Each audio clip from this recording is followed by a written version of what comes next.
હાલમાં ઉનાળાની કાળઝાળ ગરમીની શરૂઆત થઈ ચૂકી છે, ત્યારે આ ગરમીથી બચવા માટે માણસો તો પીવાના પાણી સહિતની વ્યવસ્થા કરી લેતા હોય છે. પરંતુ સાસણ ગીર સહિતના અભયારણ્ય વિસ્તારોમાં રહેતા વન્ય પ્રાણીઓ તેમજ પશુ-પક્ષીઓ માટે વન વિભાગ દ્વારા દર વર્ષની જેમ આ વર્ષે પણ 600થી વધારે કૃત્રિમ પાણીના પોઈન્ટ ઊભા કરવામાં આવ્યા છે.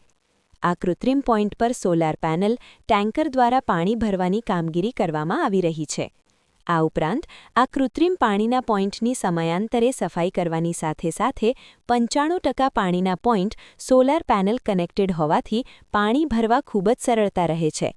સમગ્ર ઉનાળાની ઋતુમાં દરમિયાન વન્ય પ્રાણીઓ સરળતા રહે તે માટે પણ તમામ પ્રયાસો કરવામાં આવતા હોવાનું ડીસીએફ અગ્નિશ્વર વ્યાસ દ્વારા જણાવવામાં આવ્યું હતું. રિપોર્ટર ફારૂક બિલકિહિયા, અમરેલી.